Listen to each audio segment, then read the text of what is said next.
살벌하게 치러지는 민주당 전당대회가 정말 많은 장면들을 보여주는 것 같습니다. 당대표 출마한 송영길 의원과 그리고 최고위원에 출마한 김용전 부원장이요. 알고 봤더니 당원 당규상 출마 자격이 없었답니다. 그런데 최고위원회가 예외로 길을 터주면서 명청 갈등을 넘어서 여러 논란을 낳고 있습니다. 바로 만나보시죠. 당 사안마다 이렇게 별도의 규정을 예외 적용으로 한다라고 하면 당의 기준이 뭐가 되겠습니까? 모 최고위원에게 정치생명 끊어놓겠다라고까지 얘기를 하면 이거 어떻게 이걸 받아들여요? 당의 최고 어른이시잖아요. 육선이시고 조금 느긋하게 그리고 당의 원칙이 무너지지 않게 그렇게 가야 되는 게 맞다라고 생각을 하고요. 김용 부원장 같은 경우에는 낼 수 있는 그런 기회가 있었음에도 불구하고 안 한 거 아니겠습니까? 지금에 와서 이걸 예외 규정을 둬달라고 하는 거는 너무 지나친 과도한 혜택이고 오늘 최고위원 회의를 하는데 마치 이렇게 당대표실을 급습하듯이 방문해서 하는 거는 저희 최고위원들에 대한 무언의 압박 아니겠습니까? 민주당 역사에서 또 하나의 오점을 남긴 날이 되어버렸습니다. 그 자리에 있었다는 사실이 대단히 부끄럽고 여러분 보시죠. 민주당의 당원 당규상 입당을 한 지 6개월이 넘어야 하고요. 1년에 6번 이상 당비를 내야지만 당의 선출 당직에 출마를 할 수가 있습니다. 그런데 송영길, 김용 두 사람 모두 여기에 해당이 안 된 겁니다. 다음이요. 차 교수님. 네. 그러다 보니까 친천계에서 너무 지나치고 과도한 혜택이다. 민주당 역사에서 또 하나의 오점을 남긴 날이다.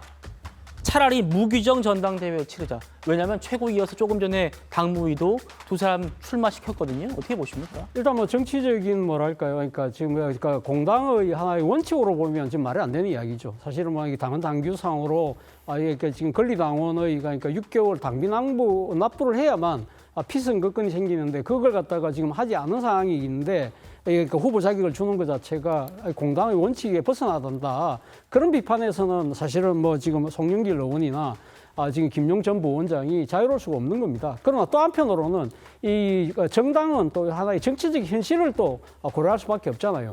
공교롭게도 이 두 사람이 사실은 지난 정권 때 소위 지금 민주당에서 이야기하는 정치적 기소에 의해서 탄압받은 그러한 하나의 결과라고 한다면 같은 뭐랄까요 정당 내에서 이루어지는 경선에서는 또 서로 이렇게 양해도 구할 수 있는 양해만 곧 된다고 한다면 충분히 그냥 큰 무리 없이 넘어갈 수도 있는데 이것이 결국은 지금 당권 경쟁이 워낙 가열되다 보니까 한쪽은 원칙을 강조하고 한쪽은 정치적 현실을 이야기하는 그러한 식의 엇박자가 나오는 것이 결국은 지금 이걸 바라보는 국민들한테는 엄청난 뭐랄까요 우려를 낳고 있다. 그런 점에서는 집권 여당의 상당한 반성이 좀 필요하다는 생각이 듭니다. 예, 성춘 대변인. 예. 특히 이번 논란은요. 친명, 친청을 넘어서 청년은 안 되고 686 운동권은 되냐라는 세대 논쟁으로도 불거지고 있습니다. 이번 전당대회에 당대표 후보 중에 유일한 30대 출마자인 김보미 후보 같은 경우에 청년 박지원은 안 되고 686 송영길은 되냐. 이게 무슨 말이냐면요. 박지원 전 민주당 비대위원장이 2022년 때요. 입당한 지 6개월 안 됐다면서 등록 서류 접수자 못 받아 안 됐대요. 그러니까 그때는 틀리고 지금은 맞느냐. 이중잣대 아니냐라는 겁니다. 그러니까 그때 사례랑 지금 저렇게 그냥 표면적인 거를 비교를 하면 저렇게 얘기를 할 수 있죠. 근데 당원 당규를 살펴보면요. 민주당 당규 제4호 당직 선출 규정 6항에 뭐라고 되어 있느냐면 즉시 복당이 허용된 당원에 대해서는 복당일 기준 6개월 이내의 각급 선거에 모두 피선거권을 부여한다고 되어 있습니다. 여기에는 아까 뭐 문정복 최고위원이나 이런 분들이 언급했던 6개월 당비 납부 규정 이것들을 초월해서 즉시 복당이 허용된 당원은 다 나갈 수 있다라고 당규에 있어요. 이게 당규를 어긴 게 아니고 예외 조항도 한 것도 아닙니다. 그 예외 조항도 아닌 거예요. 당규에 이미 정해져 있는 겁니다. 이 규정을 왜 만들어놨냐면 이런 송영길 후보와 같은 특이한 사례도 있잖아요. 당을 나갔던 그런 사례도 있는데 보통 이런 게 있습니다. 저도 의장실을 갔다 오고 청와대를 갔다 왔는데 의장실과 청와대를 갈 때 당적을 내려놓게 되어 있잖아요. 그럴 때 탈당을 하게 되어 있습니다. 탈당을 한 사람들은 복당 신청을 하면 원래 복당심사위원회가 열리는데 이런 공직이나 이런 거를 가진 사람들을 바로 선거에 나갈 수 있게 해주기 위해서 바로 즉시 복당을 허용하는 그 규정들을 만들어 놓고 그런 사람들은 6개월 동안 담배를 내지 않아도 바로 선거에 출마할 수 있는 길을 열어놓은 겁니다. 자, 송영길 그 후보 복당할 때 그 어떤 누가 당대표였죠? 정청래 당대표였거든요. 정청래 당대표가 두 팔을 벌려서 환영하면서 복당을 바로 맞아줬습니다. 김용전 부원장은요. 전 지금 그걸 확인하고 있는데 예. 바로 복당했는지 왜 탈당을 했던 경력이 있는지 모르겠습니다. 근데 지금 또 이것과 관련돼서 조승래 전 사무총장은 김용 부원장에 대해서는 이거는 해야 된다라고 했고 송영길 후보에 대해서는 안 된다는 또 입장을 내셨거든요.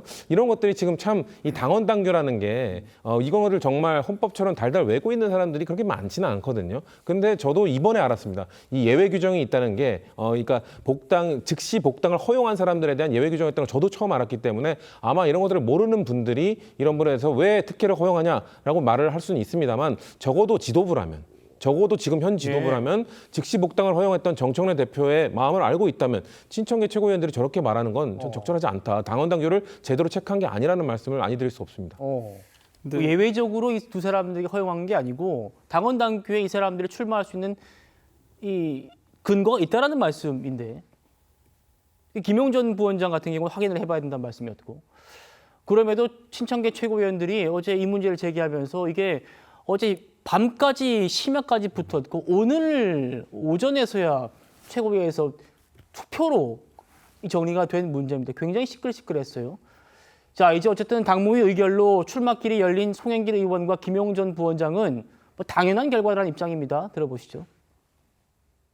연수가 공천받을 때 정청래 당대표께서 송영길에게 감사할 규정도 적용하지 않고 6개월 그 다해서 복직시켰다고 자랑을 했습니다. 국회의원 자격은 부여하는데 당대표 자격은 안 된다는 것은 자기 모순이 아닌가 생각이 들고요.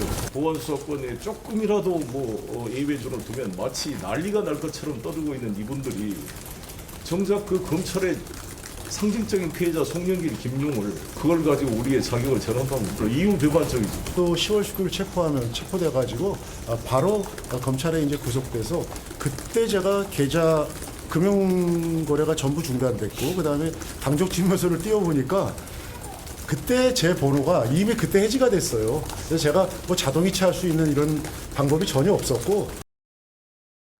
예, 뭐 당연하다라는 투인데 저희가 지금 또 팩트 체크를 해보니까 김용전 부원장 같은 경우에는 성추현 대변인 말씀하신 그 규정에도 해당이 안 되는 거예요. 네. 즉각 복당이 안 됐었어요. 어떻게 보십니까? 뭐 최근에 이재명 대통령이 김용 전 부원장 관련해 가지고 대법원 판결 관련해서 뭔가 압박하는 듯 그리고 또 최고위원 했는데 뽑아 달라는 듯 그런 뉘앙스의 어떤 글을 올리지 않았습니까? 그래서 당이 원칙이 없는 거죠. 제가 박지원 비대위원장 관련해서 사례를 든다면 아니 비대위원장으로 모셔온 사람입니다. 그렇죠? 그런데 비대위원장이 모셨는데 그분이 2022년 7월 달에 일종의 폭로를 합니다. 이재명 대통령 원래 개항, 을에 대해서 공천을 할 그게 시스템적으로 된 게 아니고요. 갑자기 전화가 와서 나 거기 개항을 공천해달라는 얘기를 했다는 겁니다. 그래서 그게 폭로가 됐거든요. 그래서 그 당시에 2022년 8월 달 전당대회 때 그게 큰 논란이 됐었습니다. 근데 비대위원장을 했던 박지원 비대위원장이 본인은 전당대회에 나가고 싶었어요. 그래서 아니 자기가 다른 것도 아니고 비대위원장이면 그게 당대표잖아요. 당대표를 했던 사람인데 어떻게 보면 전당대회에 나가는 것을 6개월 동안 당비를 내지 않았다. 이것으로 못 나가게 했거든요. 그렇다면 지금의 송영길, 김용 케이스하고 그 몇 년 전에 있었던 박지원 비대위원장의 케이스가 어느 게 더 어떻게 보면 기회를 공정하게 줬다고 볼 수 있겠습니까? 그렇다면 지금 시스템적으로 돌아가고 있느냐? 아니면 이른바 이재명 대통령의 쪽 있는 사람들한테는 좀 유리하게 원칙 없이 되고 있느냐는 국민들이 판단할 것으로 봅니다. 그렇군요.